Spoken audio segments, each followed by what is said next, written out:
I'm going to post what happened and link the video footage, but everything got too real for me last night. I think I'm done messing around with this. I passed out pretty much immediately after making the thread last night. Last night, however, I had a dream about the Elegy of Emptiness statue. I dreamed it was following me and that it would be minding my own business when I would feel my neck hair stand up on end. I would turn around and that horrible lifeless statue, would be merely inches away staring right at me with those empty eyes. In my dream, I remembered it being called Ben. Never before had I had a dream that I could remember so vividly. The important thing is that I did get some sleep, I suppose. Today, putting off playing the game as long as I could, I drove back to the neighbourhood to see if I could see that old man return. As I expected, the car was still gone and no one was home. As I was walking back to my car, the man next door came up to me and asked me if I was looking for someone. I told him I was looking to talk to an old man that lived here. He told me that I already knew. He was moving, trying a different venue. I asked if the old man had any family or relatives I could talk to. I discovered this old man had never been married, nor did he have any children or grandchildren. Starting to become worried, I asked one final question, one I should have asked from the beginning. Who was Ben? The man's expression turned grim, and I learned that 4 days down, around 8 years ago, on the April 23rd, the man informed me that it was the same day as his anniversary, which made him know the exact date. There was an accident with a young boy named Ben in the neighbourhood, shortly after his parents moved. Despite any further attempts to talk to this man to get more information, he wouldn't say anything else. I went back home and started playing the game again. I loaded up the game and immediately jumped at a sequence where the mask flies by. The sound that played was not the usual whoosh sound, but something much more high-pitched. I pressed start and braced for the worst, but just like 2 nights ago, your turn and Ben were displayed. Truth be told, I looked at the Ben file earlier, and it seems to be stuck displaying the owl icon or not. I brought up the Ben file and hesitated for a moment as I noticed the stats were not the same as they were 2 days ago. It looked like he already completed the Stone Tower Temple this time. Summoning my courage, I selected it. Immediately I was thrust into a complete chaos. Sure enough, I was outside the Stone Tower Temple. But that's about all that was expected. The area itself wasn't called Stone Tower Temple, but rather STONE, and immediately a dialogue box of complete gibberish I couldn't make out greeted me. Link's body was distorted, his back was crocked violently to the side and his posture was permanently disfigured. Link's expression was dull. He had an expression on his face that I didn't recognise. It was a blank look, as if he were dead. As Link stood there, his body spasmed irregularly back and forth. I examined what became of my avatar and noticed a C button item I've never saw before. It was some kind of note, but pressing it did nothing. Sounds played back and forth that I did not recognise from the game. They were almost demonic nature. There was some kind of high-pitched yip, or some kind of laugh, or something playing in the background too. I had all 2 minutes to take to the environment before another one of those frightening Elegy of Emptiness statues were summoned. Immediately I was cut down to the dawn of a new day screen, except this time without the subtext. I was a deco scrub in the clock tower. This scene would normally play right after the first time you travelled back in time. Telltale would say, "What just happened?" as if everything has. But instead of saying "started over," she finished her remark in a broken text as she laughed at the Happy Mask salesman played in the background.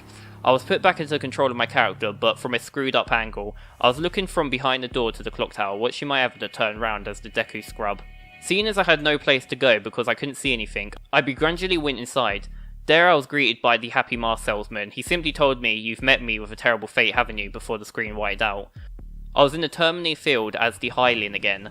I might as well have not been playing the same game anymore. I was being warped around and there was no sign of the clock of anything. I took a moment to get my bearings as I looked around at the field and immediately I could tell that this wasn't normal. There was no enemies and a twisted version of the Happy Mask salesman theme was playing. I decided to run towards a woodfall before I noticed a gathering of 3 figures off to the side. One of them was a Pona. As I approached them, I saw a Happy Mask salesman, the Skull Kid, and the Elegy of the Emptiness statue standing there as well. I figured maybe they were all bugged out, but by then I should have known better. Nevertheless, I approached them carefully and found the Skull Kid and the Pona were doing some kind of idle animation on loop. The Elegy of the Emptiness statue was doing what it had been doing all along, standing there eerily. It was the Happy Mask salesman that scared me profoundly more than the other 2. He too was idle, and a superior grin. However, when I moved, his head slowly turned and followed me. I had not engaged in a dialogue with him, nor was I into the combat with him, yet his head still continued to follow my movements. Reminded of my first encounter with the Skull Kid on top of the clock tower, I put out my ocarina, to which the game played the ding sound that tells you you're supposed to play it, and tried a song I hadn't played yet, the Happy Mask Cell's own song, and the song had been playing on loop back in day 4, the Song of Healing. As I finished playing the song, an ear-piercing shriek blasted the TV speakers. The sky immediately started flashing, and the Happy Mask salesman twisted theme sped up. Intensely, the fear inside me, Link exploded into the flames and died. The 3 figures stayed up, lit up during the death scene, as they watched my lifeless body burn. I can't describe to you how sudden and terrifying the transition from the eeriness to the terror, but you're going to have to watch the video if you really want to see it firsthand.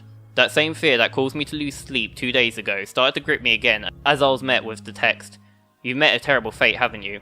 for the third time. There had to be some kind of meaning behind it all. I had little time to ponder as I immediately was given another cutscene of the transition into the Zora. Now I had found myself in Great Bay, hesitating but curious to see what the game had in store for me. I slowly made my way towards the beach, where I found Epona. I wondered whether the game had decided to put me here. Was the game implying she was trying to get a drink? Unable to take the mask off, I decided that riding the stead wasn't the reason that placed me here. Suddenly I realised Epona what kept neighing. The way she angled made it look like she was trying to signal a point to me that was off the distance. It was a hunch, but I dove into the water and started swimming. Regardless, my character choked to death and died. Again, the statue was the only thing that was highlighted in my death. I didn't respawn this time, I was booted back to the main menu as if I was restarting the console. The title screen was before me, and I know there was only one reason that it put me here, because the save files had been changed again. Taking a deep breath, I pressed start and found out I was right. The new save file told me about Ben. Now it made sense why the statue appeared when I tried to go to the laundry pool. The game must have anticipated how I would have tried to escape the day 4 clock town. The 2 saves told me his fate. As I suspected, Ben was dead. He had drowned. The game obviously isn't through him. The 2 save files told me about his fate. As I suspected, Ben was dead. He had drowned. The game obviously isn't through with him. It taunts me with the new save files. It wants me to keep playing. It wants me to go further. I'm done with this stuff though. I'm not touching any more of the files. This is already way too horrifying for me, and I don't believe in any of the paranormal, but I'm running out of explanations. Why would someone send me a message? I don't understand, and I just get way too depressed to think about it. The footage is up here to those who want to see and analyse it. Maybe there's some kind of coded message in the gibberish or something symbolic in what I went through, but I'm too emotionally and mentally drained to mess around with it anymore.